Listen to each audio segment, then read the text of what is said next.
Moussa Ngomouben Abignon, que la paix soit avec vous et avec tous ceux qui ont choisi de m'écouter cet après-midi à l'occasion de ce message lié à un sujet qui concerne effectivement à la fois les Camerounais et les Africains en ce moment. C'est la Coupe d'Afrique des Nations et j'ai choisi de m'adresser à celui qui est devenu le président de la Fédération camerounaise de football, Samuel Eto'o. Je ne sais pas si vous me recevez.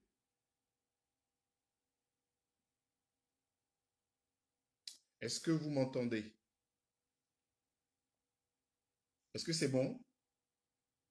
Est-ce que vous recevez?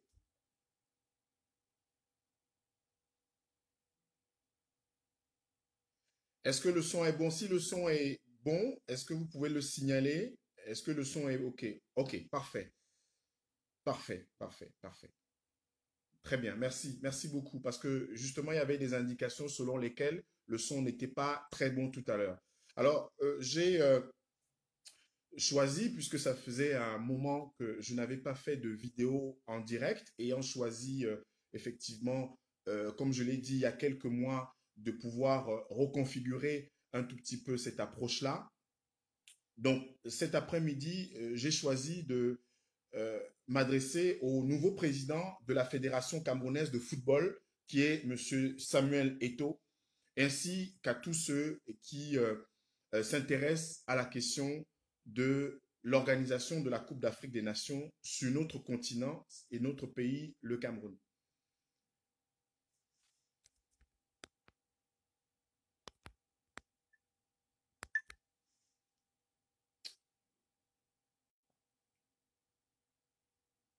OK.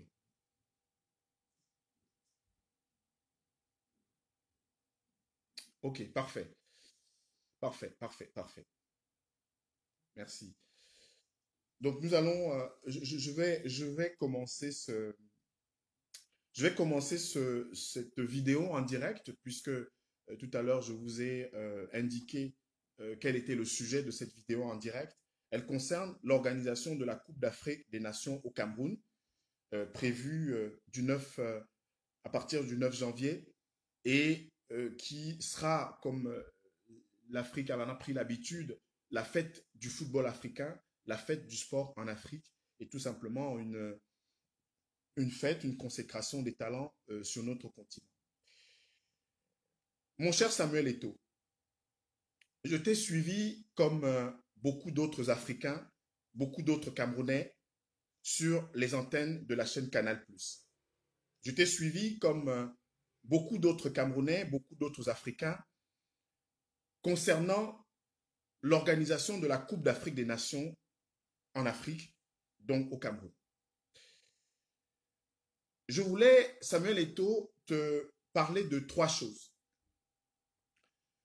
qui me tiennent à cœur autant qu'elles devraient tenir à cœur l'ensemble des Africains et des Camerounais notamment qui m'écoutent. Mon cher Samuel Eto'o, le 7 mai 2008, il y a un peu plus de 13 ans, le ministre de l'Éducation physique et des sports d'alors, Augustin Edouard, a tenu un propos historique dans un hôtel luxueux de la ville de Yaoundé, pour ne pas le citer, l'hôtel Hilton. Il était l'organisateur d'une conférence de presse qui avait mobilisé la presse camerounaise et africaine dans notre pays, le pays de Mbappé-Lépé. Et pourquoi M. Augustin Edouard a convoqué cette conférence de presse? C'est parce que, comme il a dit Samuel Eto'o dans son propos le 7 mai 2008, une nouvelle ère commence pour l'ensemble du mouvement sportif camerounais. Les infrastructures seront enfin à la hauteur des performances des athlètes camerounais à travers le monde et à travers l'histoire. Ça, c'est le propos du ministre de l'Éducation physique et des sports de l'époque, M. Thierry Augustin Edouard. Et cette conférence de presse était consécutive à quoi? Elle était consécutive à l'organisation de la signature des documents concernant le programme national de développement des infrastructures sportives avec une entreprise chinoise. C'était des documents contractuels. Et à cette occasion-là, le Cameroun a organisé une conférence de presse, tout au moins le gouvernement du Cameroun, par la voix de M. Augustin Edouard. Nous sommes en 2008, le 7 mai 2008, très précisément. mon cher Samuel Eto'o. Et ce jour-là, le ministre Augustin Edouard a déroulé quelles allaient être les différentes étapes, les différents volets du programme national de développement des infrastructures sportives dans notre pays, le pays de Roger Mila. 2 volets avec différentes phases. La première phase, le premier volet comportait 3 phases. La première phase était de 2008 à 2011 pour un coût de 272 milliards de francs CFA, un peu plus de 427 millions d'euros. Et cette phase comportait quoi? La construction du grand stade Paul Biya à Olembe, un stade de 60 000 places avec un stade d'entraînement de football et d'athlétisme. Première phase, 272 milliards pour Yaoundé, le grand stade Paul Biya Olembe, et ensuite à Douala et à Limbe et Bafoussam, dans la première phase. 272 milliards pour le grand stade Paul Biya à Olembe, comprenant 60 000 places de stade de football et puis des pistes d'athlétisme, donc des stades d'entraînement d'athlétisme et de football. Ainsi qu'à Douala pour 272 milliards, le 7 mai 2008. Et à cela, il y avait les stades de Limbe et de Bafoussam, avec un palais de sport à Limbe et à Bafoussam pour un coût de 110 milliards de francs CFA. Donc, la première phase du premier volet du programme national de développement des infrastructures sportives dans notre pays, dans ton pays, dans notre pays d'Afrique, concernait le grand stade Paul Biya à Olembe et le stade de Douala et ceux de Bafoussam et de Limbe. Pardonnez-moi. J'ai donné tout à l'heure les indications chiffrées et financières. Parce que vous savez, quand on fait le choix de s'adresser à ses amis, ses frères et sœurs d'Afrique, du Cameroun, notamment ses compatriotes, ce n'est pas un jeu. Nous ne jouons pas. Nous venons pour dire ce que nous pensons, quel est le regard que nous portons sur l'évolution de notre continent que nous aimons de tout notre cœur, l'Afrique, et notamment de notre pays d'Afrique, le Cameroun.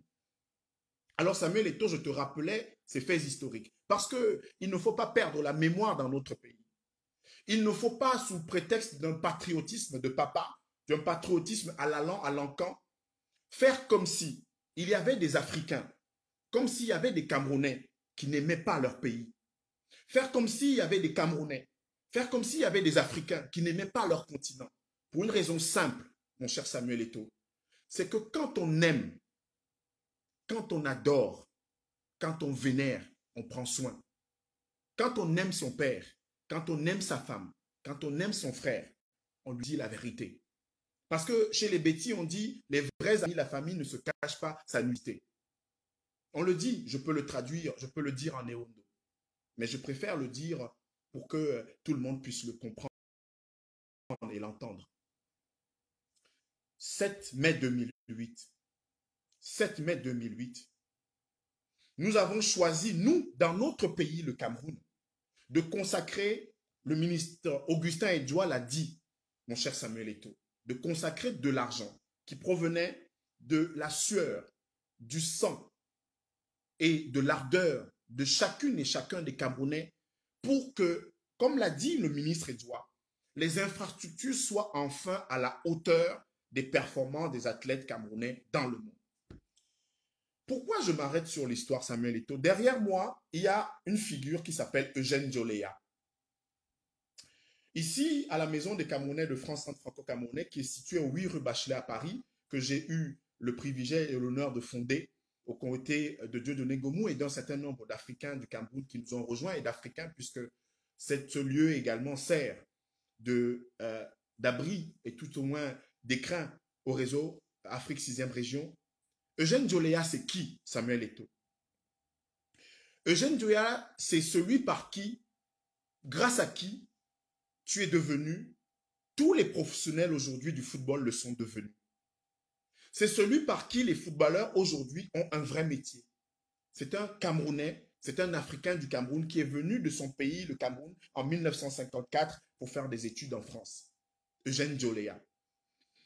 Et quand Eugène Njoleya est venu dans ce pays, puis il venait de Douala, puisque né à Batouri, son père étant fonctionnaire, il est arrivé à Douala quelques temps après, et il était un footballeur génial, Eugène Njoleya, mon cher Samuel Eto'o. Il jouait au football comme personne. Et il a appartenu au football, à un club de football local qu'on appelait le Vent Lalanne, qui était créé par un Français. Et Njoleya, qui était brillant à l'école, a obtenu une bourse pour venir en France. Nous sommes en 1954. Et quand il arrive en France, Njoleya, dans son premier club, puisque c'est un lycéen, il l'inscrit 11 des 12 buts de son équipe, Roanne. On remarque la performance du jeune homme. Il est tout petit, il est jeune, il est brillant. Eh bien, le club d'à côté, le club de la ville d'à côté de Roanne, qui s'appelle Saint-Étienne, va faire des pieds et des mains pour que Njoleya puisse venir à Saint-Étienne parce qu'il étudia à Saint-Étienne, Njoleya, comme je l'ai dit tout à l'heure. Et quand Njoleya va à Saint-Étienne, l'équipe de Saint-Étienne est une équipe moyenne du championnat français. Très moyenne du championnat français. Njoleya, aux côtés d'autres Africains, notamment Rachid Leklofi, va faire de Saint-Étienne un grand club français. Il s'appelle Njoleya, il venait du Cameroun, né à Batouri, et quelqu'un qui était un enfant de l'ère Sawa, notamment chez les Bankone, là-bas du côté de Souza, de Mangamba et de Mian. Njoleya va être quelqu'un d'exceptionnel, de brillant, de géant. Il va permettre à l'équipe de Saint-Étienne de remporter son premier trophée en 1955, la Coupe Charles Drago, et de remporter son premier championnat de France en 1957. Il sera champion de France et il sera deuxième meilleur buteur de Saint-Étienne après du championnat de France, autant pour moi, et premier meilleur buteur de Saint-Étienne. Et Njoleya deviendra donc une des légendes de l'AS Saint-Étienne du championnat français. Mais il ne va pas s'arrêter à ça. Il va continuer à mettre des buts, à enfiler, à être quelqu'un d'absolument remarquable et être comparé au Brésilien puisqu'on le désignait comme étant le Brésilien d'Afrique.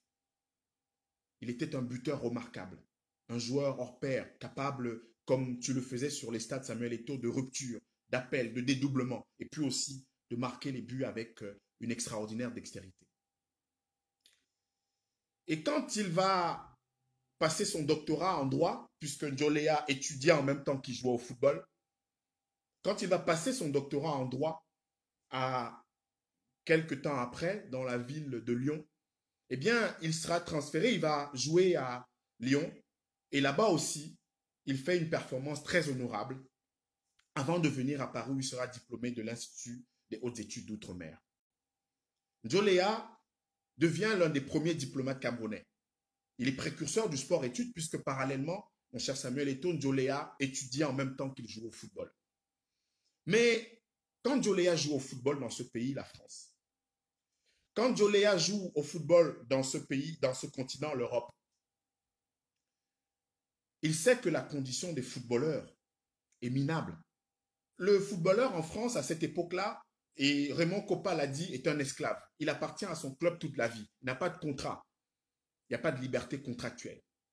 Le football n'est pas un métier, c'est une distraction tout au moins. Njoleya va donc, fort de cela et de ses études en droit, de ses compétences de juriste, fonder l'Union nationale des footballeurs professionnels en France, l'UNFP, fondée par un Camerounais, un Africain venu du Cameroun. L'Union nationale des footballeurs professionnels.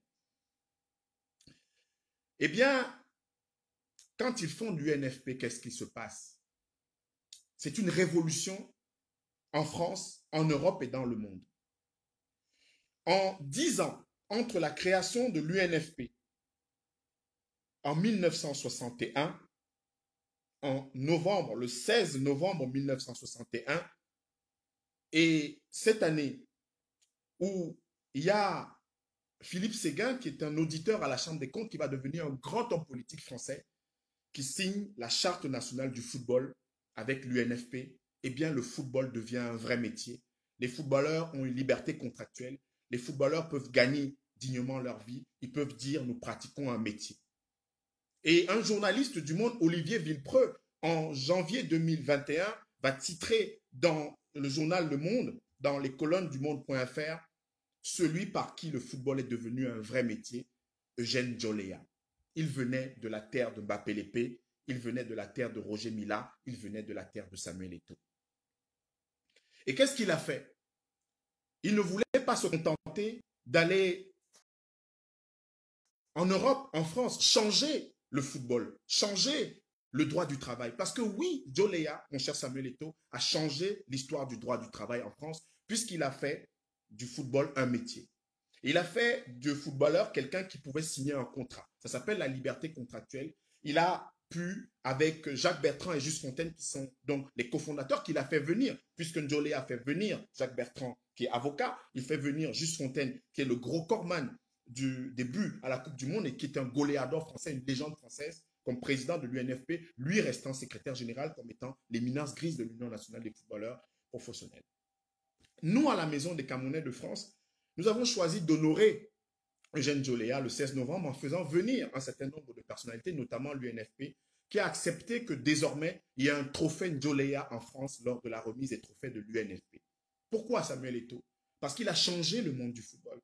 Et il n'est pas resté au footballeur qui marquait des buts, il est venu apporter structurellement des idées pour transformer le football et instaurer le football professionnel en France, en Europe, puisque la réforme, la révolution de Djoléa a touché quelque temps après l'Angleterre, l'Allemagne, l'Espagne et l'ensemble de l'Europe pour jaillir dans le monde. Voilà un enfant d'Afrique, un enfant du Cameroun qui est venu en France faire des études et jouer au football et qui a changé le monde du football, changé le monde du travail puisqu'il a introduit dans le droit du travail le fait que le footballeur devienne un travailleur. Et quand il a réalisé cela, il va se projeter vers son continent, l'Afrique, et son pays, le Cameroun. Parce que Djoléa, qu'est-ce qu'il est? Djoléa est, comme diplomate, l'un des premiers, des pionniers des ambassades du Cameroun à Rome, donc en Italie, en Espagne, donc à Madrid, et à Paris, en France. Il va rejoindre après le cabinet du premier secrétaire général de l'organisation de l'unité africaine Diallo Telly. Il est directeur de cabinet de Diallo Telly. Et là-bas, à l'OUA, qui est donc l'OUA fondée en 1963, il veut que le sport, il veut que le football deviennent des instruments de développement pour le continent africain. Il veut que le sport, il veut que le football ne soit plus simplement un instrument de divertissement, mais aussi soit quelque chose de structurant pour nos pays. Structurant comment? Et c'est pour cette raison que j'aime et je souhaite très souvent parler d'histoire, d'approche historique quand je choisis de me livrer de cette manière ou de délivrer un message. Pourquoi j'ai parlé de Djoléa? Parce que très précisément, mon cher Samuel Eto'o, en 1957, quand il y a la première Coupe d'Afrique des Nations, puisque aujourd'hui, moi j'ai suivi le propos que tu as eu sur Canal+, et tout ce qui se dit autour de la FIFA, la CAF et nos pays africains. En 1957, Abdelaziz Salem, qui est égyptien, il y a 4 pays au congrès de la FIFA en 1956. Et les Africains souhaitent monter une compétition. Ils veulent une compétition à eux. Ils veulent appartenir à la FIFA en étant la Confédération africaine de football. Qu'est-ce que la FIFA dit en ce moment? La FIFA dit non, vous n'êtes que 4, c'est-à-dire l'Égypte, le Soudan, l'Éthiopie et l'Afrique du Sud. Pourquoi ces 4 pays? Là encore, on revient à l'histoire. Parce que l'Égypte, elle est déjà indépendante, quand on est en 1956. Le Soudan, l'Éthiopie qui n'a jamais été colonisée, un pays dont les Africains, le monde noir en général était fier, et puis l'Afrique du Sud. Et quand Abdelaziz Salem, l'Égyptien, et ses amis africains essuient ce refus, qu'est-ce qu'ils font? Qu'est-ce qu'ils font? Ils décident de se retirer et d'aller fonder la Confédération africaine de football malgré tout. Mais pour relever le défi, mon cher Samuel Eto'o, ils n'ont pas simplement montré les muscles, ils n'ont pas simplement bavardé, ils n'ont pas simplement considéré l'autre comme étant l'auteur d'un complot. Ils ont bâti des infrastructures. Les infrastructures, c'est la construction du stade de Khartoum qui a permis d'accueillir la première Coupe d'Afrique des Nations en 1957. C'est grâce à cela que Abdelaziz Salem a obtenu d'un certain nombre de pays africains par la suite de créer à la fois des fédérations nationales. C'est ainsi qu'en 1960, celle du Cameroun va être créée, la FECAFOOT, présidée par Ibrahim Bomondia, premier président de la FECAFOOT, et puis d'autres fédérations sur le continent. Donc en 1957, les Soudanais ont compris que face à la FIFA, face à ceux qui pointent souvent de manière arrogante le doigt sur l'Afrique, il ne fallait pas simplement se contenter d'un patriotisme de proclamation. Il ne fallait pas simplement se contenter de coups de gueule, mais il fallait être structurel. Abdelaziz Salem l'avait compris et Eugène Djoléa également l'a compris. C'est pour ça que j'ai évoqué la figure de Eugène Djoléa ici. Et je me rapporte ensuite à celle avec les questions de sport et de football sur notre continent, notamment notre pays, le Cameroun. Eh bien, on parle du pain et des jeux, on parle de divertissement, on parle de diversion. Moi, je ne suis pas de cette école-là. Moi, je considère que si un pays comme la Chine est en passe d'être une première puissance mondiale, si un pays comme les États-Unis l'est première puissance mondiale, si des pays comme la France, l'Angleterre et les autres jouent au football, développent du sport, font effectivement de leur jeunesse un levain à travers effectivement l'activité sportive, eh bien, je ne renierai pas un pays comme le mien, c'est-à-dire le Cameroun. Et c'est pour cette raison que précisément, j'ai évoqué la question du football de manière structurelle, en évoquant les figures de Ndjoya et en évoquant les figures d'Abdelaziz Salem. Et quand j'ai commencé cette vidéo en direct, j'ai parlé du propos du ministre Augustin Edouard, qui parlait des infrastructures. Des infrastructures. Le ministre Edouard a dit le 7 mai 2008, il y a un peu plus de 13 ans, qu'une nouvelle ère commence pour l'ensemble du mouvement sportif camerounais et que les infrastructures allaient être désormais à la hauteur des performances des athlètes camerounais dans le monde. On était en 2008. Le Cameroun avait déjà remporté 4 Coupes d'Afrique des Nations et joué 5 finales, 5 ou 6 finales, 6 finales très précisément. Et donc, c'est pour cette raison que, mon cher Samuel Eto'o, nous devons parler de questions structurelles. Nous devons parler de questions de fond. Parce que précisément, quand on est Samuel Eto'o, on s'adresse au chef de l'État. On s'adresse au ministre. Parce que le nom de Samuel Eto'o est un nom qui est devenu un label dans l'histoire de la Coupe d'Afrique des Nations, dans l'histoire du football mondial, autant que celui de Eugène Djoléa, que j'ai évoqué tout à l'heure, et d'un certain nombre de figures africaines et camerounaises.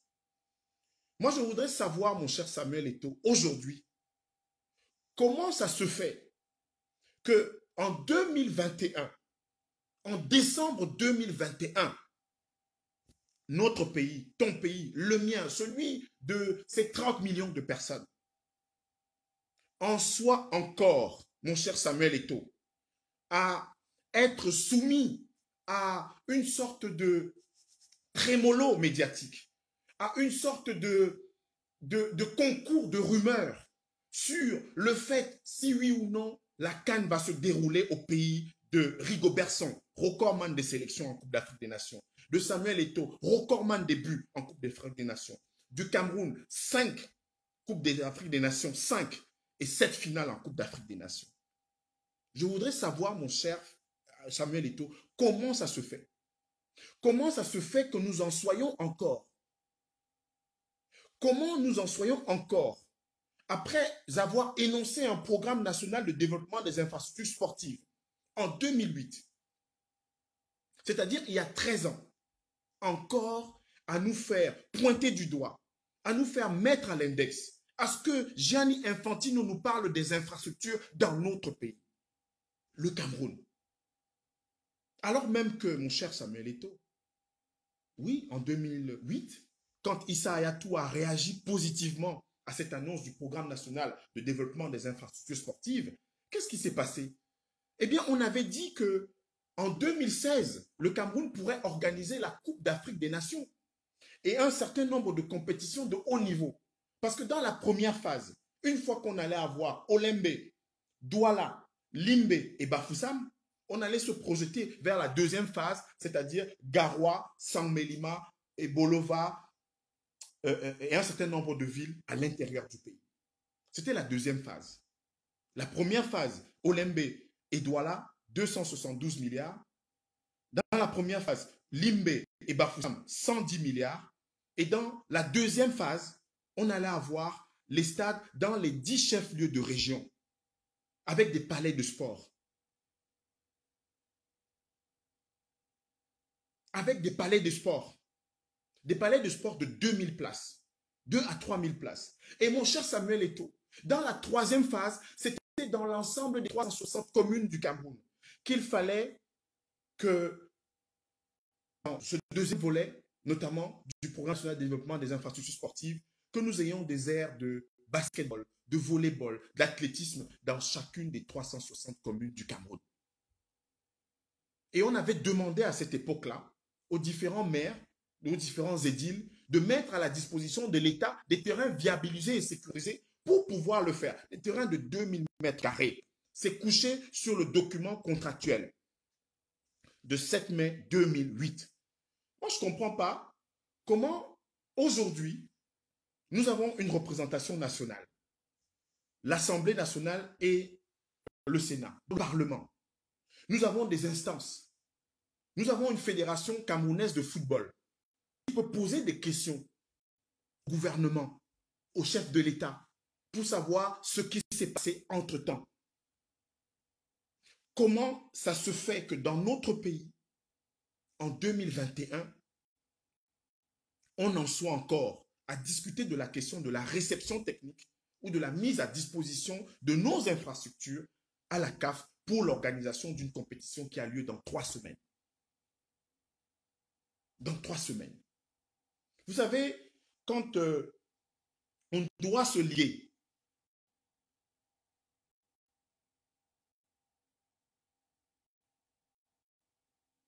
quand on doit se liguer contre l'extérieur, moi, mon cher Samuel Eto'o, moi j'ai mené avec d'autres Africains en France 1000 combats. 1000 combats. Quand nous nous battions contre les bases militaires françaises pour le retour de nos œuvres, des œuvres africaines, contre le franc CFA, on n'a entendu aucune des stars, aucune des figures africaines qui jouaient au football, ou jouaient au sport, qui gagnaient des millions, se prononcer contre cela. Quand on se battait dans cette Europe contre le racisme anti-noir, la négrophobie qui vous touche, vous les footballeurs, en principe, en premier, on n'a pas vu des figures hautes, des figures grandes, des figures immenses se mobiliser contre cela.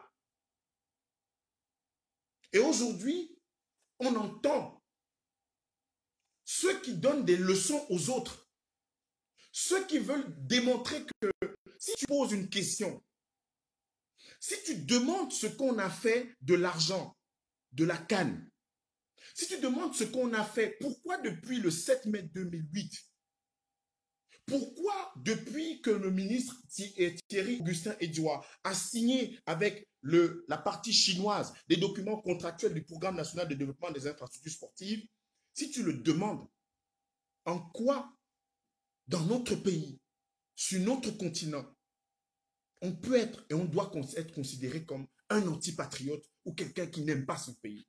En quoi? En quoi? On a des expressions dans nos langues. En langue bamoun, on dit « fangben pelaou », c'est-à-dire que tu donnes le bâton pour qu'on te fouette.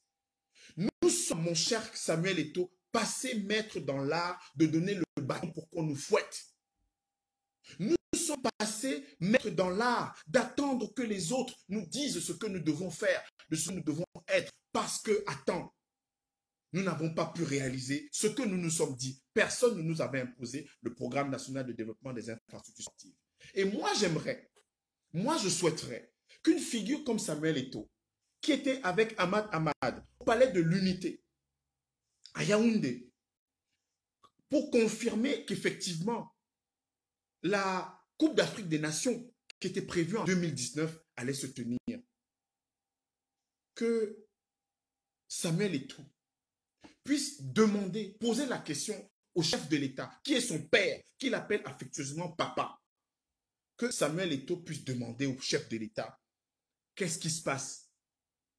Comment ça se fait que dans le pays de Mbappé Lépé, dans le pays de Roger Mila, dans le pays de Jean Joléa, on ne parvienne pas à construire des infrastructures à temps. Et mieux, quand on construit des infrastructures, les chiffres de surfacturation, les chiffres de détournement, les chiffres de prévarication donnent le tournis à l'ensemble des Camerounais.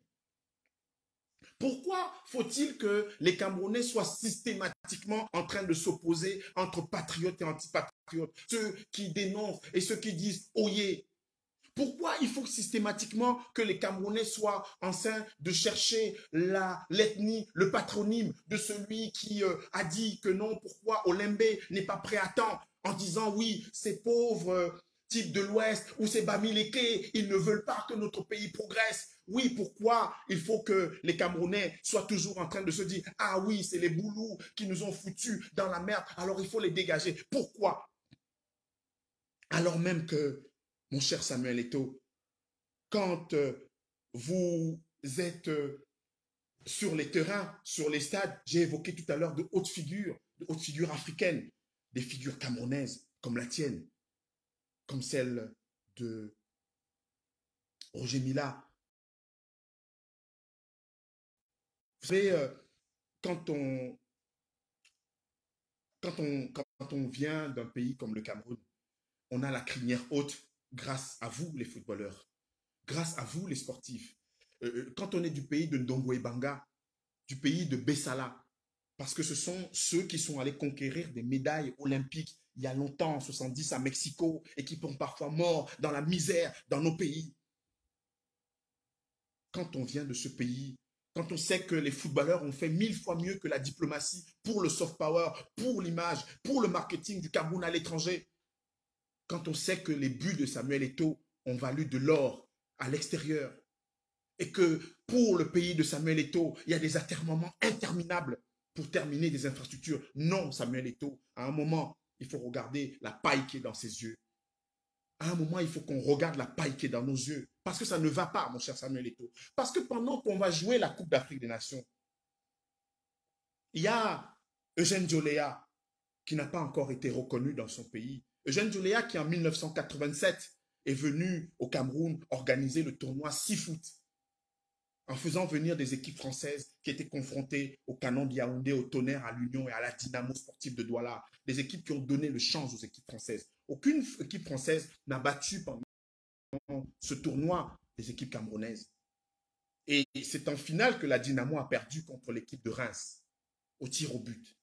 Notre championnat était compétitif parce que Ngoudou, parce que Eboué Jean-Daniel, parce que Abega, parce que Thomas Kono, parce que Joseph-Antoine Bell, parce que Mbida Grégoire, parce que Luciano, parce que je peux citer une pléthore, et Mbansoa, Yerima, ces Camerounais qui ont remporté au fil de l'eau les Coupes d'Afrique des Nations depuis la première Coupe d'Afrique des clubs champions depuis le Rix de Douala qui a remporté en 1965 la première Coupe d'Afrique des clubs champions. Oui, Samuel Eto'o.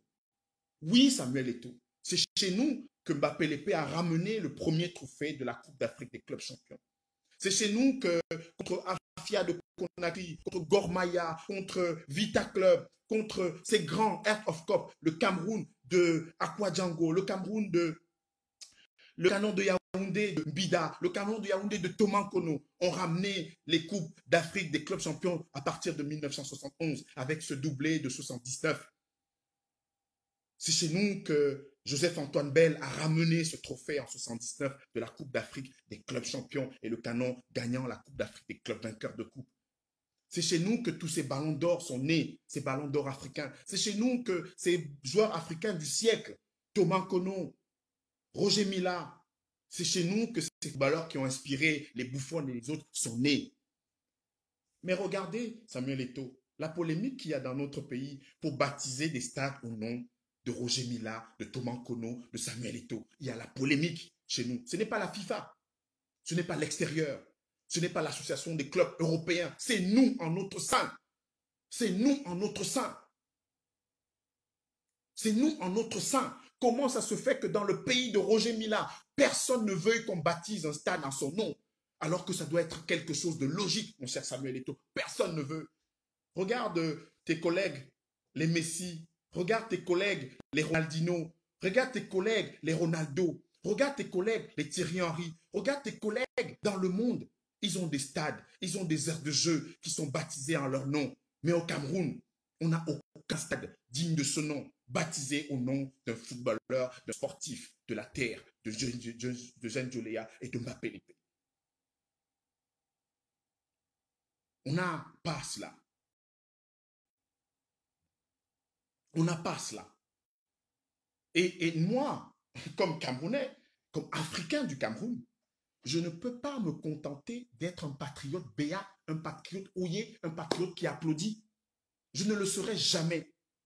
Je ne le serai jamais comme des millions de Camerounais, parfois dans le silence, qui ne veulent pas être complices de la prévarication au nom d'un patriotisme, qui ne veulent pas être complices de l'oppression au nom d'un patriotisme, qui ne veulent pas être complices d'une répression au nom d'un patriotisme, qui ne veulent pas être complices de gabégie au nom d'un patriotisme.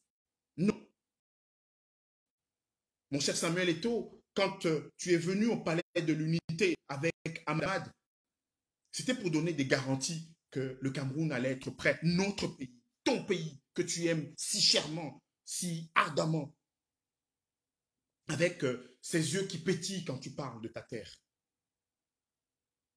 Ton courage, notre courage, sera de dire au président de la République, de dire aux ministres, de dire à nos pères, à nos grands-pères, à nos grands-parents, de dire ce qui ne va pas.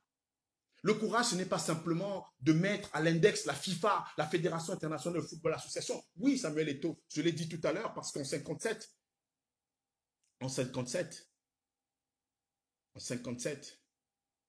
ce qui était à l'origine de la Coupe d'Afrique des Nations, c'est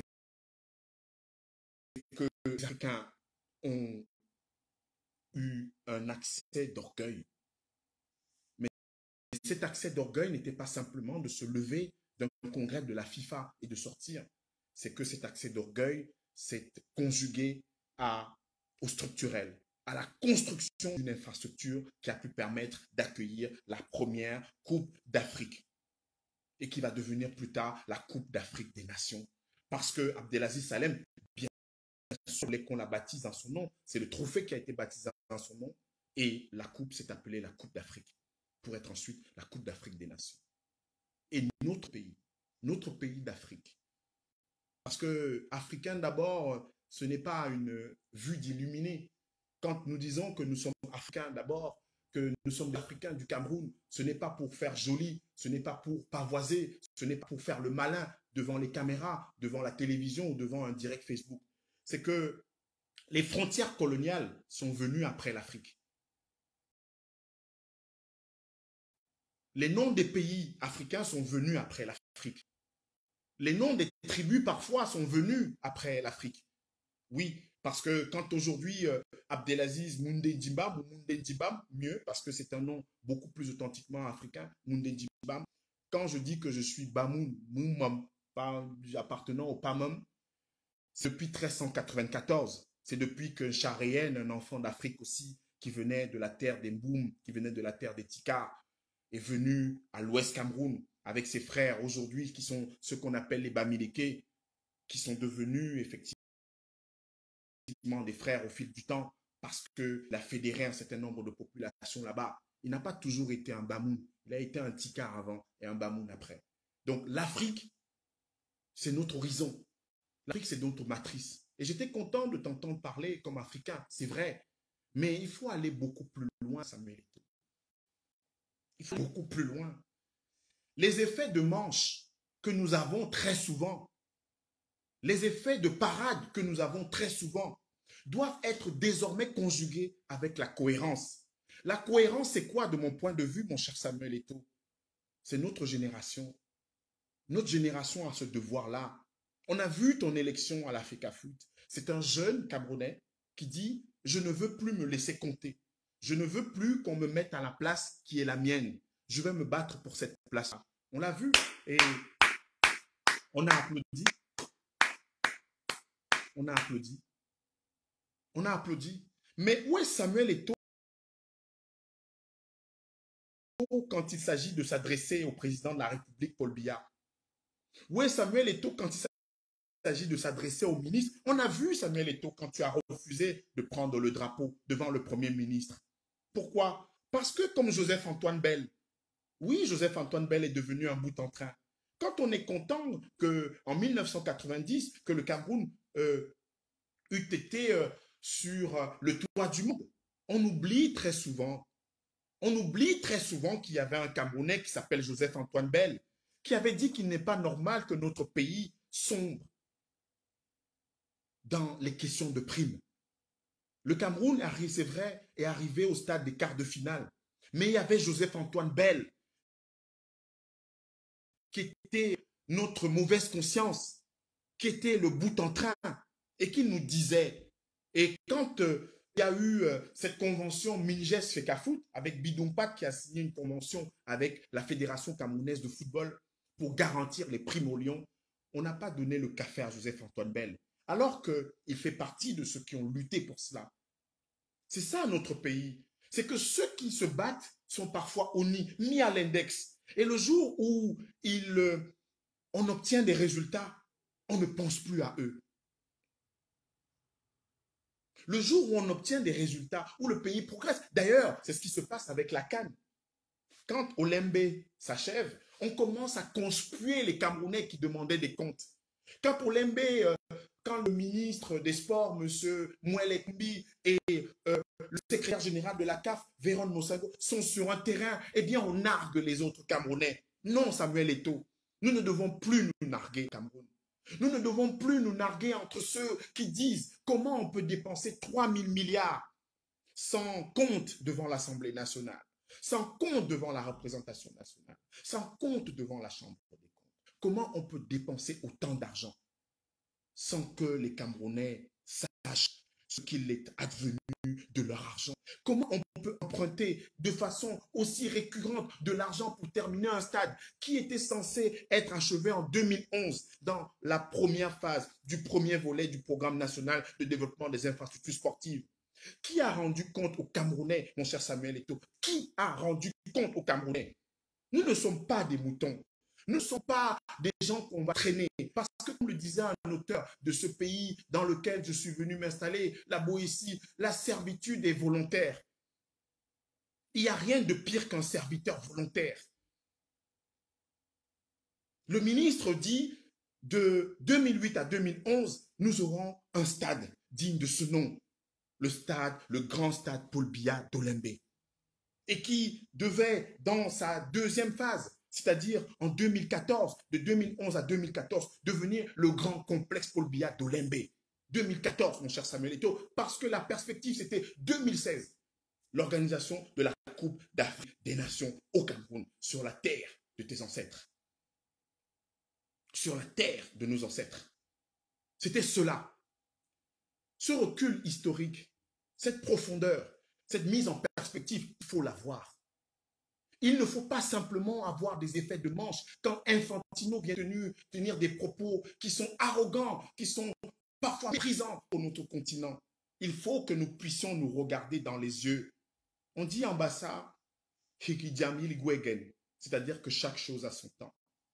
Il y a aussi un chanteur, tout à l'heure, dans l'ouverture, un exorde de cette vidéo en direct, j'ai pour meubler l'attente en attendant que les uns et les autres puissent rejoindre cette vidéo en direct, j'ai eu un coup de cœur pour Ekambi Brillant. Et Ekambi Brillant, puisque lui, ce n'est pas ma religion, ce n'est pas ma religiosité, ce n'est pas même ma conception justement de ce qui est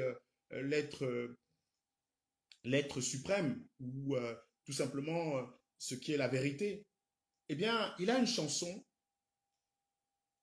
populaire, célèbre, qui est souvent reprise dans les églises ou au culte. Et cette chanson, c'est c'est Mbappé Mala au paradis. Moi aussi, je veux aller au paradis. Et dans cette chanson, Ekambi Briand nous dit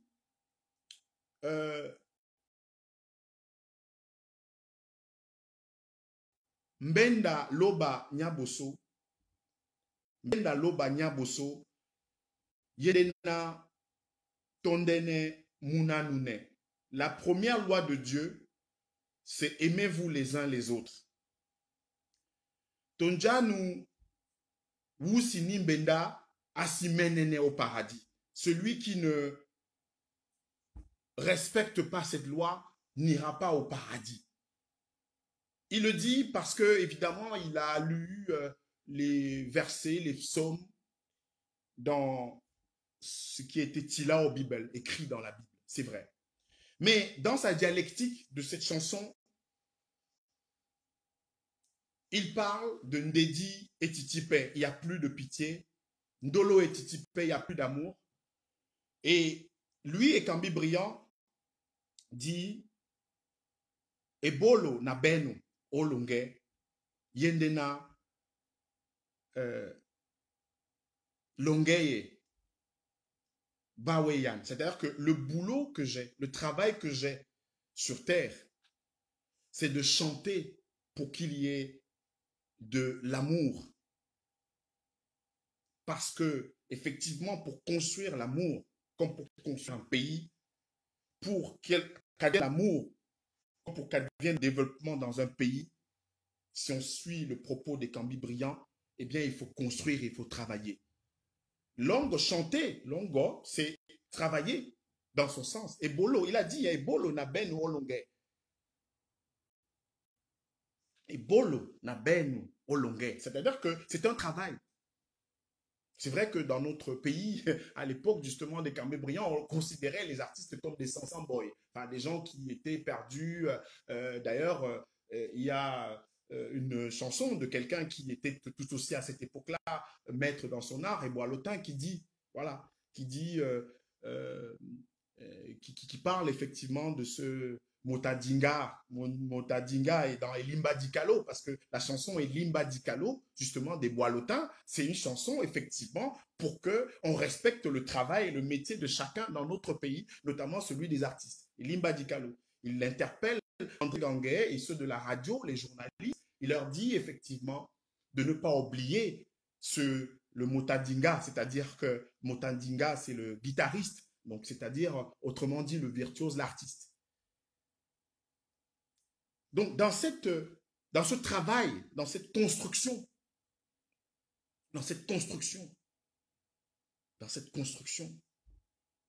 j'ai dit tout à l'heure, Ebolo. Donc, là, dans ce cas, dans le cas d'espèce, Ebolo dit ben olonge. Donc, le travail que nous avons, parce que quelqu'un d'autre disait, hein, Manu Dibango, paix à son âme, to weni weno aussi dimbea mandamongo omanyayowa, c'est-à-dire que où que tu sois dans le monde, n'oublie jamais d'où tu viens. Et c'est parce que les Africains que nous sommes, nous ne voulons pas oublier qui nous sommes, d'où nous venons. C'est pour cette raison que nous sommes exigeants vis-à-vis de notre continent et vis-à-vis de notre pays, de nos pays, mon cher Samuel Eto'o. Il ne suffit pas de proclamer son patriotisme pour l'être. Il ne suffit pas de dire qu'on est patriote pour indexer l'autre. Il ne suffit pas de dire qu'il y a des Africains qui sont contre l'Afrique pour que non seulement ce soit vrai, mais que ça corresponde effectivement à une réalité. Aujourd'hui, nous avons un devoir d'exemplarité.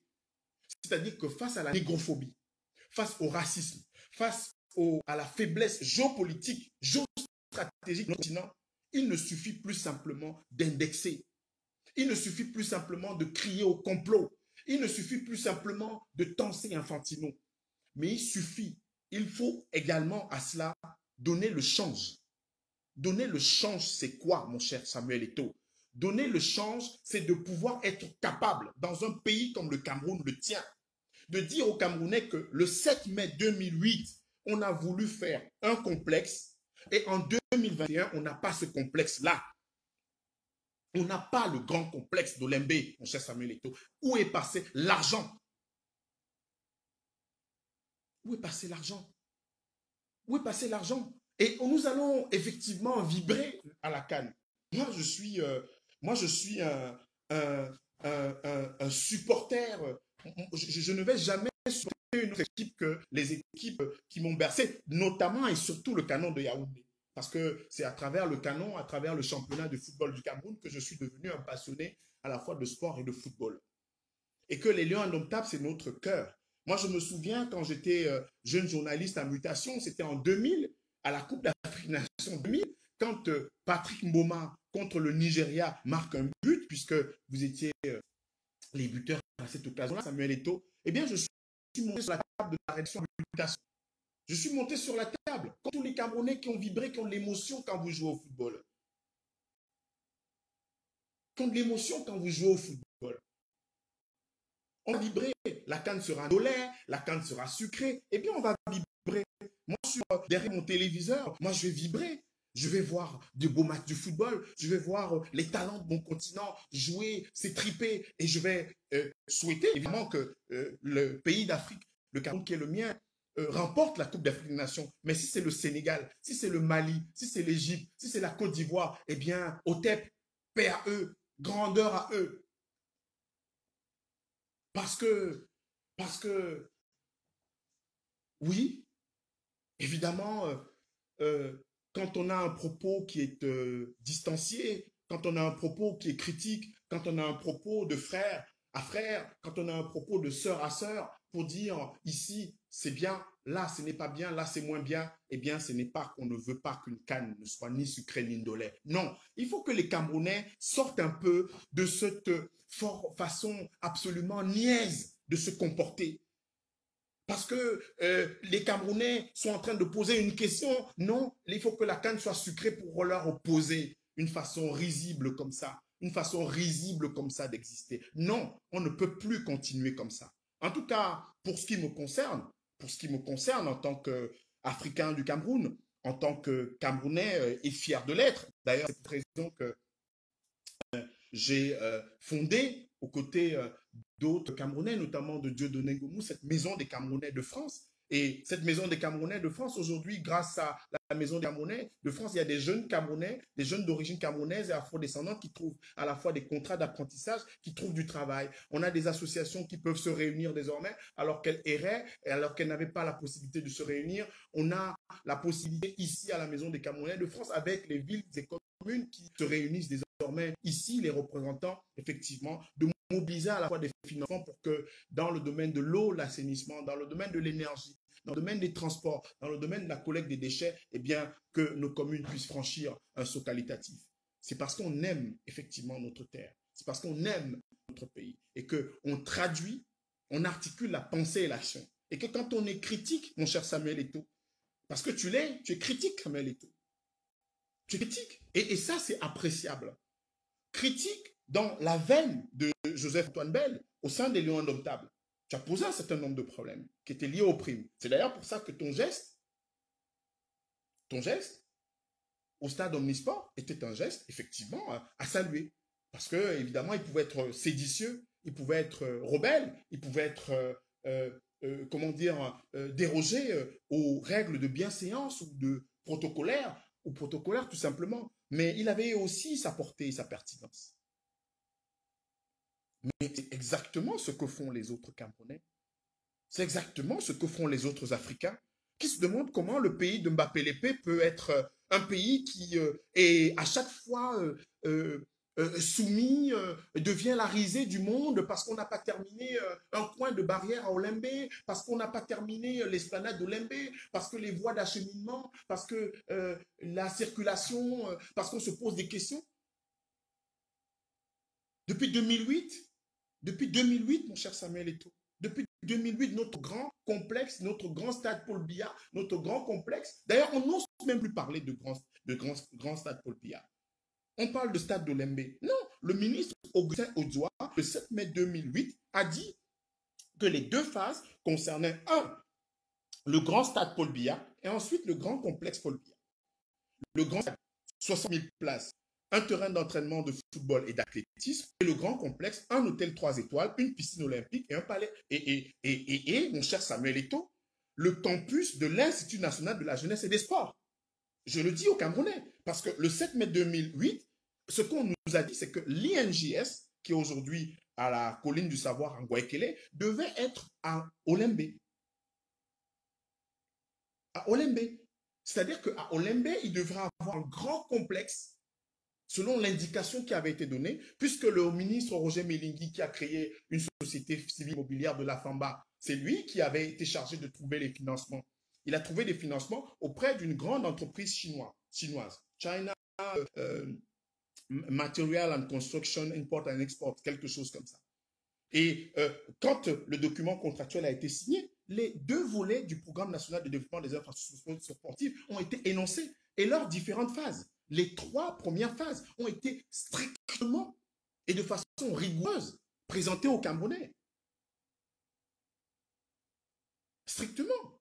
Donc, par conséquent, nous avons, comment dire, dans notre façon de fonctionner, comment dire, un dédoublement de personnalité. C'est-à-dire que vous avez des Camerounais qui sont lucides, qui travaillent, que ce soit au Cameroun ou à l'étranger, avocats, médecins, journalistes, employés, cadres, modèles. Quand il s'agit de leur travail, ils sont performants, brillants. Mais quand il s'agit du Cameroun, on vous dit que non, celui qui critique, il faut savoir s'il est avec un opposant politique dont on ne veut pas, est-ce qu'il est de la bonne ethnie, est-ce qu'on ne peut pas rapprocher son ethnie de celle de l'opposant politique, ou bien est-ce que c'est parce qu'il est de la diaspora et qu'il est à l'étranger et que le pays est doux, le pays est ndolé? Non. D'ailleurs, cette expression, le pays est doux et ndolé, il faudrait qu'on la revoie un petit peu. Parce que le ndolé, c'est de la gastronomie. C'est de la gastronomie. Il y a un processus pour faire le ndolé. Alors, il faut que notre pays soit véritablement du ndolé, il faut que ce pays se construise avec et par ses enfants. C'est-à-dire que quand on est, comment dire, en situation d'énonciation de ce qu'on considère d'ailleurs comme étant sa vérité sur le Cameroun, eh bien, on a des personnes, des frères, des sœurs, qui vous disent, parce qu'ils soutiennent le régime ou simplement ils sont encartés au RDPC, ils vous disent que tout va bien et que circuler, il n'y a rien à voir. De toute façon, notre canne va exister. Ce n'est pas votre canne. Ce n'est pas la canne d'un seul Camerounais. À partir du moment où c'est l'argent public, l'argent de tous les Camerounais qui bâtit les stades, qui construit les infrastructures, qui permet d'organiser la Coupe d'Afrique des Nations, ce n'est pas la canne d'un seul Camerounais. Ce n'est pas la canne même de 2 Camerounais, c'est la canne d'Afrique des Nations de l'ensemble des Camerounais. Et donc, par conséquent, tous les Camerounais ont voix au chapitre pour pouvoir adresser la question. Donc, cet après-midi, j'ai fait le choix en 1 heure de m'adresser à une personnalité qui a été celle de Samuel Eto'o et qui enchante, rend fier beaucoup d'Africains à travers le monde, beaucoup de ses compatriotes, les Camerounais, mais aussi dans ce contexte où moi, il ne me plaît pas de rester comme ça, d'accueillir les Camerounais, de voir les Camerounais, de les voir parler à longueur de journée, à longueur d'année, d'un stade qui n'en finit pas, d'infrastructures qui ne sont pas totalement abouties, d'infrastructures qui nous prennent de l'argent à rallonge sans qu'il y ait un rapport parlementaire, sans qu'il y ait une commission d'enquête parlementaire, sans qu'il y ait un travail de la Chambre des comptes pour nous dire l'usage qui a été fait de l'argent. Est-ce que l'argent qui a été alloué, débloqué pour que notre pays, comme dit M. Augustin Edouard le 7 mai 2008, est-ce que cet argent a été utilisé à bon escient dans notre pays, le Cameroun?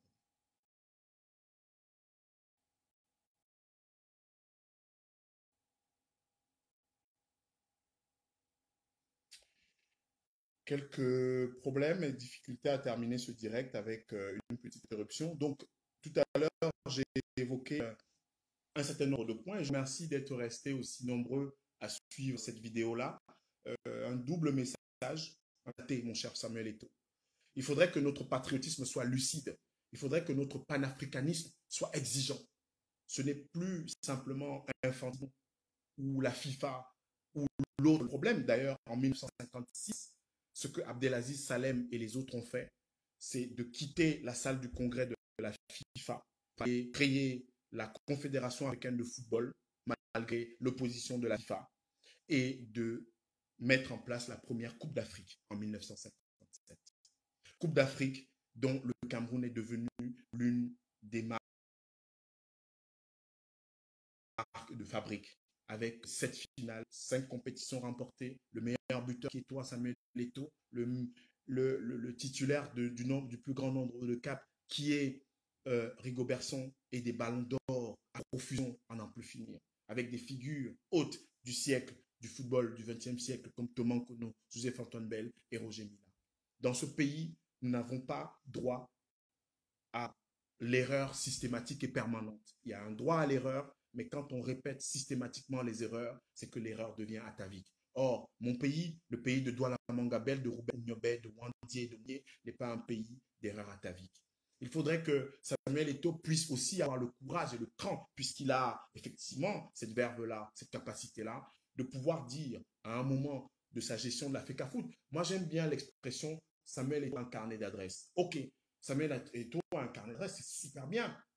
Parce que Samuel Eto'o pourra nous faire venir des stars chez nous, c'est bien. Ça va tout simplement contacter et faire rêver les jeunes, c'est vrai, mais aussi des investisseurs.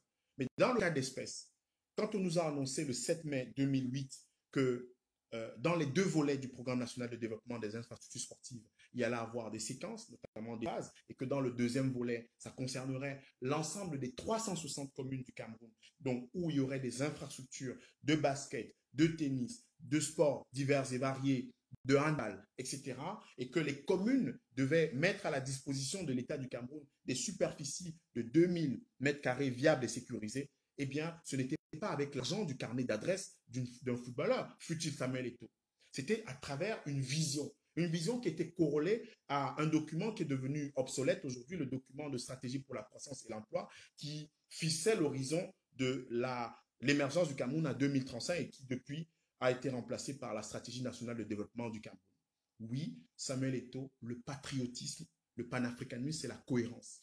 Le patriotisme, le panafricanisme, c'est d'être capable effectivement de s'adresser à un Infantino, de pousser des coups de gueule sur Canal+, mais de pouvoir effectivement regarder, même la tête baissée, le président de la République, et de lui poser la question de savoir pourquoi, de mai 2008 à décembre 2021, on n'a pas eu un complexe à Olembe, au Cameroun. Pourquoi le campus de l'Institut national de la jeunesse et sport n'est pas encore installé? Pourquoi la piscine olympique n'est pas encore installée? Pourquoi le palais des sports à Bafoussam, le palais des sports à Sangbélima, le palais des sports à Ebolova, le palais des sports à Bertois, le palais des sports à Gaoundéré, le palais des sports à Gara ne sont pas encore installés? C'est cela. Donc, je pense que nous avons un devoir générationnel. Ce n'est pas être des patriotes oyés, des patriotes qui applaudissent, des patriotes d'applaudimètre. En tout cas, moi, je n'en suis pas. Moi, je n'en serai jamais. Je ne ferai jamais partie de ces patriotes oyés. Le patriotisme, pour moi, c'est la cohérence. Le patriotisme, pour moi, c'est la lucidité. Le patriotisme, pour moi, c'est d'être capable de dire aux autres, à Infantino, à la FIFA, à tous ceux qui parfois nous méprisent, que nous avons nos infrastructures, que nous avons construites à temps, qu'on ne va pas avoir une Coupe d'Afrique qui devait être organisée en 2019 et dont on avait donné tous les gages. Et en 2021, on est encore dans des atermoiements. On en a encore à des supputations. On en a encore à des rumeurs qui fatiguent. Oui, Samuel Eto'o, qui fatigue. Nous sommes fatigués. Nous sommes fatigués et nous avons besoin de franchir un saut qualitatif. Nous avons besoin de franchir un autre palier. Nous avons besoin d'être à un autre niveau. Et si les footballeurs camerounais, les athlètes camerounais, comme le disait Augustin Edouard en 2008, ont accompli ces performances hautes, comme Françoise Mango, qui est devenue championne, la meilleure de sa discipline dans le monde, sans qu'on ait de véritables infrastructures d'athlétisme au Cameroun, eh bien, Samuel Eto'o, j'ai envie de te redire, on est fatigué de ce patriotisme de papa, de ce patriotisme oyé, de ce patriotisme qui consiste à applaudir de façon béate ceux qui sont en charge de nous dire où nous allons et ce que nous devons contrôler en tant que citoyens africains du Cameroun. Moussangou Ben Nabignon, que la paix soit avec vous. Merci d'avoir prêté votre temps à écouter 1 heure, à écouter cette vidéo en direct.